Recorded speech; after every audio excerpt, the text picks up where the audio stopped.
बिस्मिल्लाहिर्रहमानिर्रहीम। अस्सलाम वालेकुम। काश कभी गंदम की फसल के ऊपर फंजीसाइड का स्प्रे यानी रस्ट वाली बीमारी का स्प्रे यानी कि कुंगी रत्ती वाली बीमारी का स्प्रे आपको करना चाहिए या नहीं करना चाहिए इस वक्त, इसके बारे में आज हम बात कर रहे होंगे। अगर आपका 1 एकड़ है तो तकरीबन 1000 रुपये फी एकड़ खर्चा आता है, वो आपका ज़ाया हो सकता है। अगर 10 एकड़ है तो 10,000 रुपये ज़ाया हो सकते हैं।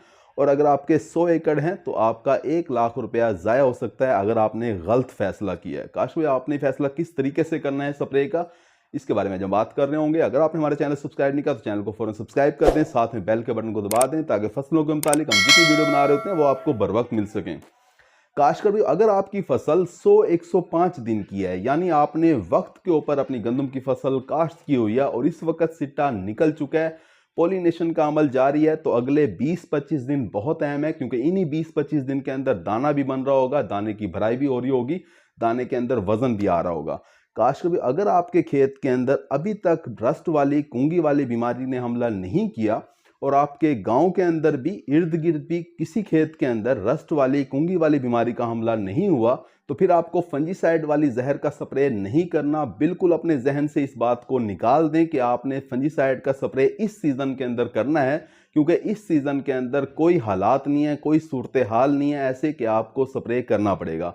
अभी तक पंजाब के तकरीबन किसी भी इलाके के अंदर रस्ट वाली कुंगी वाली बीमारी का हमला नज़र नहीं आया, लिहाजा आपको बिल्कुल स्प्रे नहीं करना चाहिए, अपने पैसे बिल्कुल ज़ाया नहीं करने चाहिए और साथ में गंदम को भी जहर आलूद यानी कि आलूदा नहीं करना चाहिए। आप अपने जहन से बिल्कुल ये बात निकाल दें कि आपने फंजीसाइड का स्प्रे इस सीज़न के अंदर करना है। काश्मीर गंदम की फसल की वक्त पे बिजाई करने का मकसद ही यही था कि आपको रस्ट वाली कुंगी वाली बीमारी से और इसके स्प्रे से बचा लिया जाए। अब अगर ये बीमारी खुदा न खास्ता हमला कर भी देती है तो इसके हमला करने में और इसके फैलने के अंदर इतना वक्त लगेगा जितने वक्त के अंदर हमारे गंदम के सिट्टे के अंदर दाना मुकम्मल हो चुका होगा, यानी आपको किसी किस्म का पैदावार का नुकसान नहीं होगा। काश भी अगर आपकी गंदम की फसल 80 से लेके 100 दिन के दरमियान में है तो आपने अपनी आंखें खोल के रखनी है। आपके खेत के अंदर अगर आपको रस्ट वाली कुंगी वाली बीमारी नज़र आती है तो फ़ौरन स्प्रे करवा दें, या अगर आपको गांव के अंदर भी बीमारी नज़र आती है तो आपको एहतियाती तौर पे स्प्रे करवा देना चाहिए।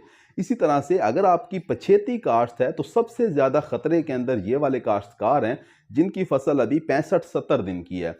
इन्हें अपनी आंखें बिल्कुल खोल के रखनी चाहिए। अगर इनके गांव के अंदर भी किसी जगह पे रस्ट वाली कुंगी वाली बीमारी का हमला हो जाता है तो आपको चाहिए कि आप फ़ौरन एहतियाती तौर पे स्प्रे करवा दें, क्योंकि आपकी फसल के अंदर सिट्टे के अंदर दाना बनने का अमल जो है वो फरवरी में नहीं बल्कि मार्च के अंदर चल रहा होगा।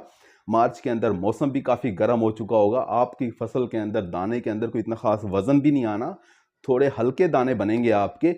लेकिन अगर खुदा न खास्ता उस वक्त बीमारी भी आ गई तो आपको काफ़ी ज़्यादा पैदावार का नुकसान करना पड़ सकता है। लिहाजा पछेती काश्त वाले जितने भी हमारे काश्तकार हैं तो उन्हें ये चाहिए कि वो आंखें खोल के रखें। अगर गांव में भी किसी जगह पे रस्ट वाली कुंगी वाली बीमारी का हमला नज़र आता है तो उन्हें अपने खेत के अंदर भी एहतियाती तौर पे स्प्रे करवा देना चाहिए। लेकिन हमारी जो पछेती काश्त वाले जो काश्तकार हैं वो 5% से लेकर 10% से ज़्यादा नहीं है। लिहाजा ज़्यादातर जो हमारी फसल है वो वक्त पे काश्त की हुई फसल है और उसे अब तकरीबन कुंगी वाली रस्ट वाली बीमारी का खतरा तकरीबन टल चुका है। उम्मीद है कि वीडियो आपको समझ आ गई होगी। अपना ख्याल रखिएगा। अल्लाह हाफिज़।